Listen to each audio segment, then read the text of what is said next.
All right, let's talk about wide receivers. The three guys at the top of our rankings: Tyler Lockett, DeAndre Hopkins, and Calvin Ridley. I've juiced the Ridley ranking by putting him all the way at number one. But this is, again, like Kareem Hunt, extremely tentative, assuming that Julio Jones does not play and assuming that Ridley enters the game at something pretty close to full health. So I will be looking at the practice reports, and I anticipate that if he is out on Wednesday, that I will bump down his projected usage, which would bump him down the rankings. But right now we have Lockett, Hopkins, and Ridley.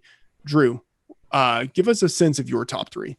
Yeah, I mean, I think it's Hopkins and then a gap right now, and obviously, I think Ridley can enter that next tier, which I think is a big tier. Like, I think there's a lot of guys that could include in that range. I think in terms of like consistency and volume and workload of those guys, I think Adam Thielen and Tyler Lockett are probably the guys. I know Lockett's coming off of a really down game. It's really, really frustrating. But I think those guys probably edge out slightly Tyreek Hill and Amari Cooper, unless Dak's throwing 50 times again in DK Metcalf. And I think that, we'll see if Michael Thomas comes back as well. But I think that's like a big kind of second tier behind Nuke.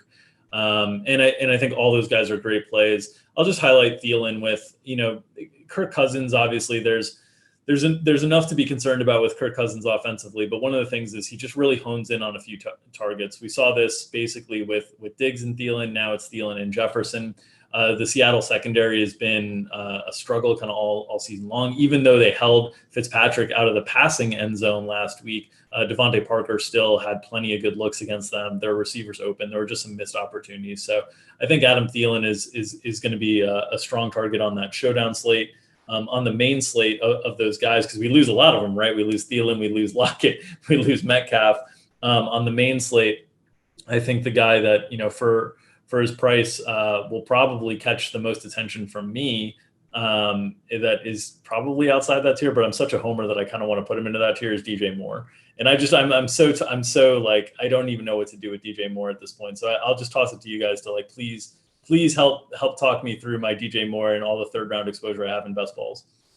Well, it just so happens that Moore is the guy I am really down on this week. So congratulations, congratulations, Dink. I just clinched it for you. If my past performance is any indication, but one of the things that I think is especially discouraging about DJ Moore is that his usage has really trended down over the past month. And I would say in general, you want to rely on what happened last year and you want to take the largest sample that you can. And so I would want to look at what's happened over the past month. And, he's getting the air yards on a, per game basis. His yardage total isn't all that far off what it was last year, but the fact that his targets, especially just like market share, has gone down pretty steadily since the season started. It seems like they brought Robbie Anderson in to be DJ Moore and turn DJ Moore into Robbie Anderson. And they're just like, and I'm just like infuriated at this situation. And I think it might be working better for them because Robbie Anderson was a pretty inefficient deep threat throughout much of his career. And like, he seems to be working kind of the intermediary very well, but from a fantasy and a dynasty perspective, it is just killing me because DJ Moore, I think, is one of the better wide receiver prospects we've had in a long time. And I do not want to see him just relegated to a deep threat, which is what seems to be happening a little bit. Yeah. I mean, I guess what I would say on the positive front here, although it doesn't really mean much for this week, but, over the longer scope of the season, it feels as if he's having a horrible season and he's still pacing for like around 1,150 yards. Like, that's a really good, bad season. And I would say a lot couldn't have gone much worse for him. So when things start to go a little bit better, he could explode. But the fact that the usage has trended down is mighty discouraging. Sean, I want to kick it. Actually, no, Drew, I want to get your thoughts now that we've talked about more. Your thoughts on someone else that you are relatively high on entering the week.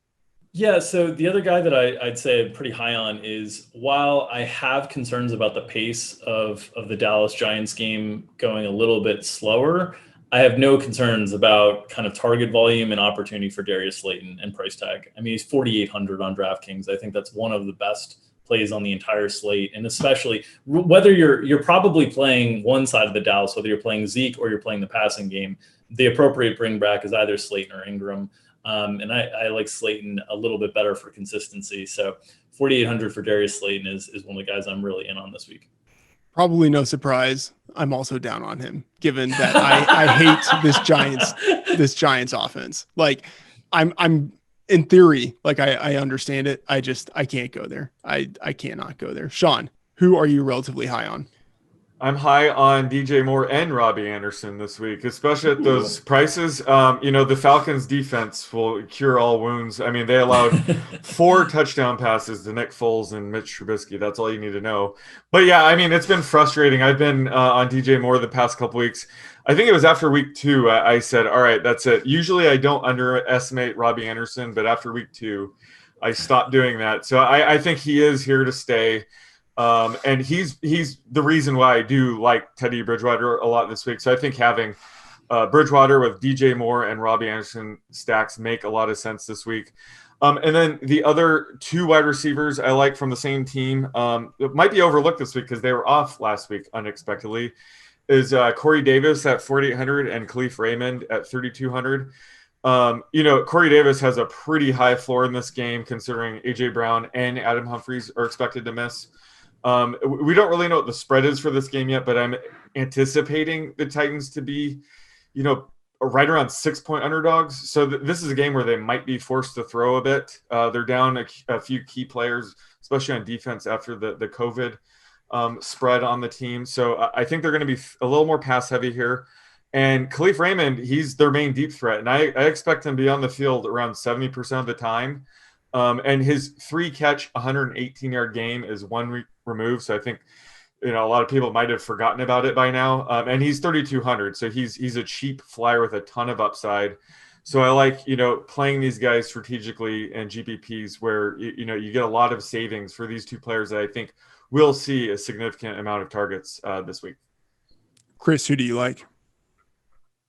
I mean, we got to start with Tyreek Hill because I think we're forgetting that they're playing the Raiders. This is a bottom 3 DVOA pass defense. His quarterback's Patrick Mahomes. Yeah. So after that game against the Patriots, where he put up another touchdown, every game he scored a touchdown. He has 15 or more DraftKings points in every single game. He came into the year as a consensus top 4 wide receiver. So I think that's going to be my number 2 behind DeAndre this week. He's not priced as the number 2 receiver on DraftKings. He's priced as the number 5. So I like Tyreek Hill a lot. You can get him under 7K.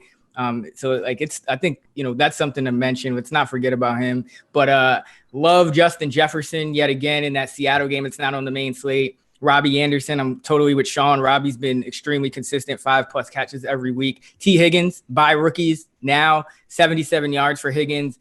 He's right up there leading the Bengals in routes run for the last 2 games. Darius Slayton, totally agrees, had some tough matchups, but 48K should lead the Giants in air yards in a game where we know the Cowboys offense can put up some points one way or another. So those are the guys: Hill, Anderson, Jefferson, Higgins, Slayton.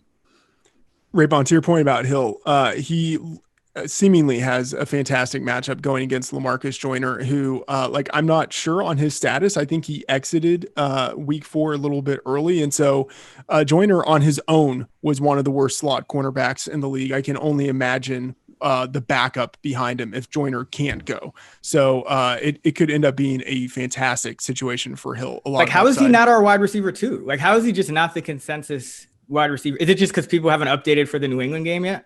No, I mean, I think part of it is that his target share around 22%. He's not being targeted the way that, think of someone like Adam Thielen, who has a 33% target share, or what Keenan Allen is doing with literally a 39% target share in the 3 games with Justin Herbert. It's just that as good as Tyreek Hill is, he's just not getting the target volume to overcome some of those guys ahead of him. Yeah, Tyreek's also been a model breaker for his whole career. I mean, median projections have just never done Tyreek Hill justice because he's been so unique in terms of his efficiency. All right. I mean, one guy I'm really bullish on is Amari Cooper. I felt like I had to over adjust him down just so I didn't have him number one. But when you have Dak with 382, Amari's got to have what 250?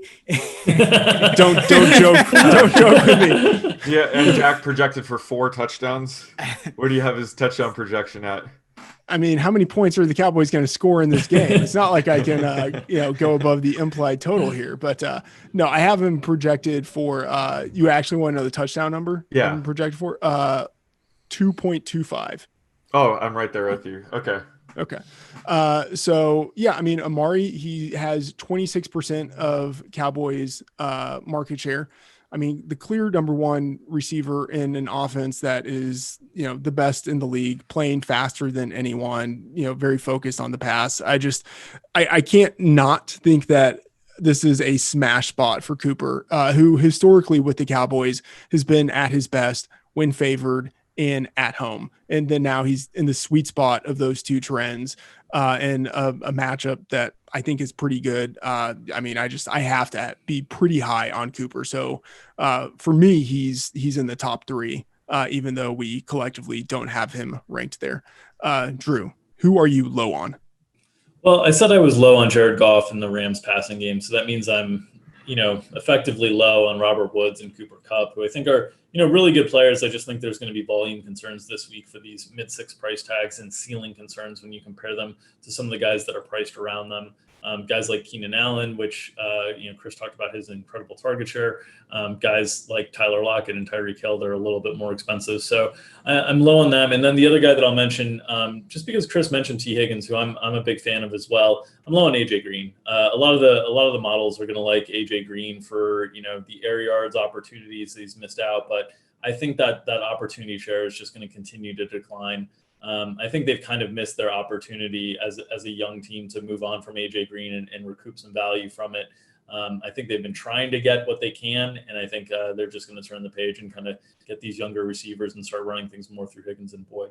Sean, who are you low on? I'm low on Juju Smith-Schuster. This is the same exact take I had last week before the game got canceled, but he's 6,700, and the thing with him, we always liked his target share and whatnot, but Deontay Johnson should be fine this week. He had a week off, obviously, but guys like Chase Claypool, who I think will only get better as the season goes on. James Washington is improving this year, and Eric Ebron is stepping up. I think just all of these guys stepping up at the same time and all being healthy is just gonna make the distribution for this team more spread out, which is gonna hurt Juju, and I think he's gonna become more touchdown dependent. And I don't think we can rely on him as that kind of guy. So just at 6,700, I'll be off him this week. And then the other guy is Marquise Brown at 6,300. They're at home against the Bengals. I'm just worried about his floor and ceiling in this spot. We've seen the Ravens almost revert back to their 2018 Lamar Jackson offense the past 3 games. He's averaged 164 passing yards. And this game against the Bengals, they should be able to run all over them. The Bengals are actually 4th in PFF's coverage grade. So they've been sneaky good against the pass. So I just don't expect Brown to have a true ceiling game here. In these blowout spots, his floor is pretty low compared to other receivers in this price range. So I'm just thinking other guys in this price range that have high ceilings, like a Brown, are Robbie Anderson, Terry McLaurin, and Devontae Parker. And I just rather have them than Marquise Brown in this spot until we see Lamar really go back to his 2019 version. All right, Raybon, I am looking in the outline and I see that you are relatively low on Terry McLaurin, and man, does he have a matchup this week going against Jaylen Ramsey. Now, granted, McLaurin has looked great this year going against Darius Slayton, Patrick Peterson, Denzel Ward, and in spurts, Marcus Peters. So, maybe one of the hardest schedules of number one opposing cornerbacks that he could have gone against. But I mean, it just amps up this week going against Jaylen Ramsey. How do you see this playing out? Yeah, I mean, I read your wide receiver cornerback piece, always a great early week read. And you talked about it. I mean, Jaylen Ramsey's been playing at another level. He's been playing with a chip on his shoulder. And remember, you're still talking about Dwayne Haskins at quarterback. Could he even get benched? Perhaps. It's just a situation where I do expect some regression eventually. So Terry McLaurin's had a great year. He's killed some tough matchups, but Jaylen Ramsey is probably, I think, the only true number one corner, like real true shutdown corner I think there is in this league right now. And he's going to kind of take it personally that McLaurin's been putting up such good games. So I have McLaren at wide receiver 15. That's still decent, but I think in a normal matchup, I'd probably have him well inside the top 10. All right, Sean, give us the prop. We are going to go with the man of mystery himself, Robbie Anderson. We're going to have to address this head on. So his receiving yards at Atlanta. The line I'm going to set for this is going to be 74.5 yards. Over.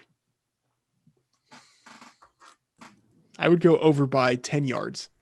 Oh, okay. I mean, I know that's fishy, but his market share has gone up each week as DJ Moore's has gone down. Yeah.